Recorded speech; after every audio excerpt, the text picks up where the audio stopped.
Hello people, what is cracking and Inspiration Y here, back with another video, and to be more precise, another no skill to skill video. So in today's video, episode 14 I believe, not many episodes left I'm afraid, but hey ho, we're going to be looking at other striking styles I do. So this is going to involve, there's only really one other striking style I got taught, so I'm going to be looking at that, and then I'll be going over a few takedowns I know as well, because I know they're not striking, but there are other styles I know. So let's start with the striking. There's only really one other style that I've been taught, which is a tiny bit of Muay Thai. Now, it's not the strongest Muay Thai game I've got, and it's not the best. But there's a few things I've been taught for when I get past, hopefully, the charity match, because the first cage fight I have is going to be a charity cage fight. So you're not allowed to do any knees or elbows, because they are quite obviously dangerous moves compared to a punch or kick. Now saying that, a kick and punch is obviously dangerous, don't get me wrong. But if you land an elbow on somebody or a knee, that's going to be much worse. But these are moves I've been taught by my striking coach in case I do get more fight offers after the charity cage fight. I don't know what's going to happen, so I might do, I might not. But you know, the whole point of the charity cage fight is to do it for cancer research for one, that's the most important, and raise as much money as I can. Because a charity that's very close to my heart. All of this stuff you'll find out nearer the time when I do an updated video to let you guys know. And second of all is obviously just to show my potential, because you can show potential even if you lose. So hopefully I will. So let's crack on with the video. So first thing I'm going to show you. So we'll start with, like I said, Muay Thai. There's mainly two things you learn: knees and elbows. There's only really one elbow I know. Well, two, but I don't know if the second one is allowed, is legal. So I'll show you the first one that I know. And it's basically a very simple elbow strike. But the way you get on the elbow strike, the best way is to get them right in the corner here. Because if that contacts to someone's face, that's going to hurt. So, you know, you might be standing there, you might strike them, and then you come on the elbow strike. That kind of thing. Obviously I can do it with this hand, but that's not my strongest hand, so it doesn't feel as natural. This is my stronger hand, so it feels more natural to do it. You know, and you can do that, like I said, just by striking them and then going for it, or coming off a clinch and then boom. Did have them in the clinch, you know. Maybe throw a few in the clinch, you know, pulse in the clinch as you're backing out for a punch. You know, there's many ways you can throw an elbow, but the best way to do it is make sure you get on with this bit here, kind of like your joint bit, because that's on the face, it's gonna hurt. And it's a bit like punch, you need to really swing into it so you get the momentum. Second one I know, which again I don't know, this is the one I don't know if it's legal or not, but I have been shown it, is the downwards one. It's very simple, and it's very concept, so like that basically. Not the greatest at it, not the best, but I don't know if it's even legal to be fair, but that's another one. And then you have got a spinning one as well, which I've been shown once or twice, but I'm not the best at it. But it's a simple concept as the spinning kick. You basically spin into it and then like that. You'd use the back of the elbow essentially. So I corrected, there's 3 elbow moves. Second one I don't know if it's legal now. But you also got, so you got the first one like I said, nice straight on one. Second one, straight down, don't know if that one's legal. And then you got the same one as kick, spin into it, spinning one. That's the elbows of Muay Thai. Now you go into the knees of Muay Thai, which again there's 4 different ones. There's the switch and knee one, which I can't do, so I'm not going to attempt that one. And you got the 3 pretty basic ones. So you got obviously the. So I'll start with the body. You got the ones body where you'd be close into them and you go like that. And you would get them with the side of your leg. You try to get them with the side of your leg. Because if you go like that with your knee to the body, it's a bit of a weird way to do it. I've always been taught to go with the side, so you come in and you like that, basically. And you do the same in the clinch. You can use the body one in the clinch. You've been here, and you come into the body. So you really, you know, use the side of your leg, knee. And then obviously you got the head one, where you use in the clinch. So you'd be in the clinch, you pull the head down, just pretend there's someone's head and I'm in the clinch, pull the head down and boom, straight up with the knee. Ideally you want to get them with this part of the knee. So let me do that again. So you'd be in the clinch, pull them down and boom. You know, I don't know if that's head height, but you pull the head down and then like that essentially. That's a knee straight to the head. And then you've got the jumping knee, which is what you, well, the way I've seen it used most effectively is someone running at you. So you literally just stand and then you just jump into it like that. Now you have to imagine, because obviously I haven't got anyone here, you have to imagine that someone ran into me. So if someone's running into me and I just, you know, pop the knee up to them, that's going to hit them in the face. But essentially that's what you've got the jumping knee. So I'll do it forward so you get the idea. So I normally stand like this and then they come forward, so I'll boom in the face like that. And then, just so you can see clearly, in case you couldn't see clearly there, side one would be like that. And then the clinch one would be head, bring them in, knee like that. So that's the knees. Just shut the battery. So that's the knees on Muay Thai. That's the other style I mainly practice in. Now, takedowns, because I do get taught takedowns, but they're mostly judo takedowns. There's two wrestling ones I've been taught through jiu-jitsu, because yes, jiu-jitsu is a ground-based game, but like I said, we get taught judo moves and a few wrestling and takedown moves here. So the first one, probably one of the most common known takedowns, is probably one that people that aren't even training in MMA do when they're in a street brawl. It's the typical double leg takedown. There's two variations of the double leg takedown. I'll get it right in a minute. So, but the correct form is to charge him. You would grab their knees and you squeeze behind their knees and you put your head on their body and then you take them down. And then from here, so just imagine I fake them out with a head fake.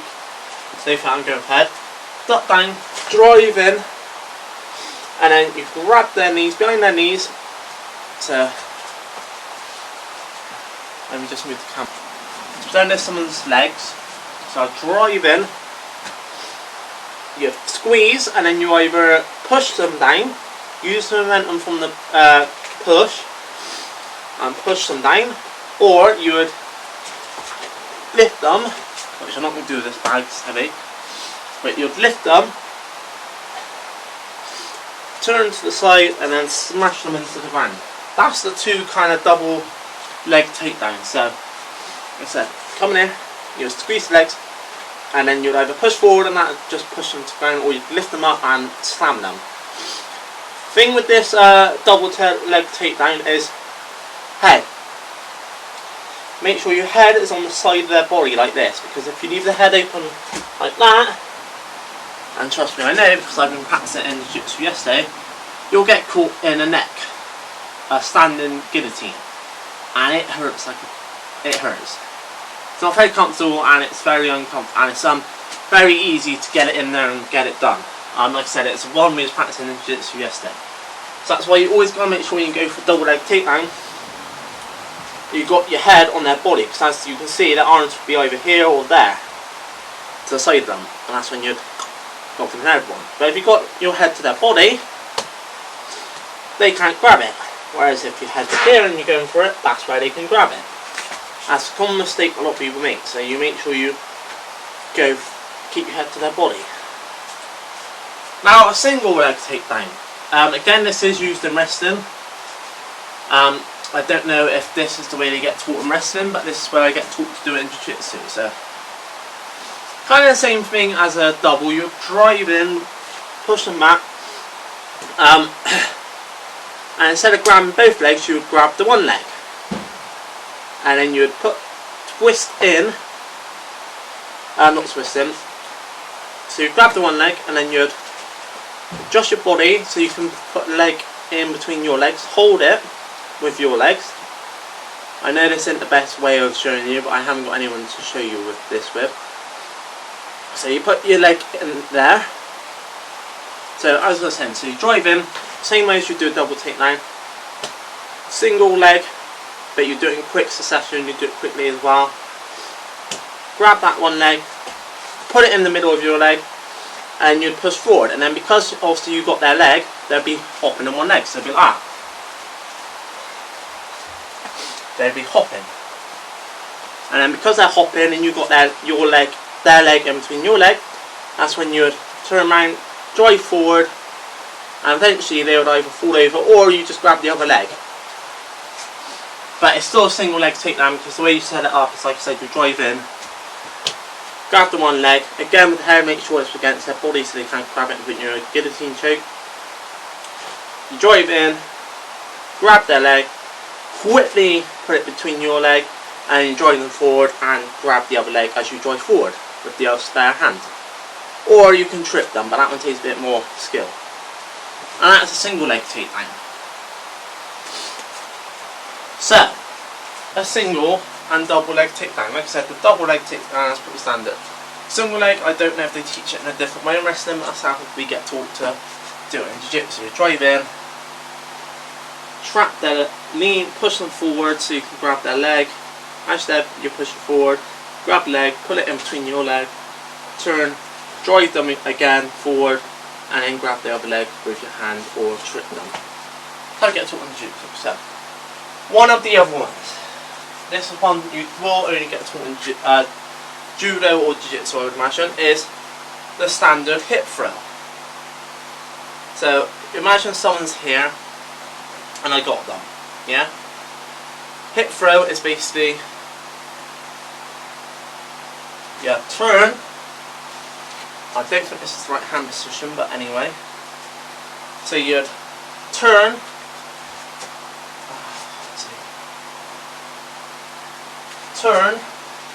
get over it. Right, ignore my hand positions on this bit because I don't think I'm doing the right hand position, but I can't remember off by heart. So ignore my hand position. Although, as I always say in these videos, don't be trying to copy me anyway. Learn from the experts. But hip throw, you put them on your back like that. So you have to imagine someone's on my back now. So someone's on my back, and then you to the side like that. So I'll do that again. You have to imagine now on my back. So we're here, we're grappled, I turn round. They're on my back. I've still got the grip of their arm here. And then, yeah, kind of lean down and shut them over your shoulder like that. So without it, I'd basically turn like that, so they'd be on my back, and then flip them over like that. And that's a judo throw, a hip throw.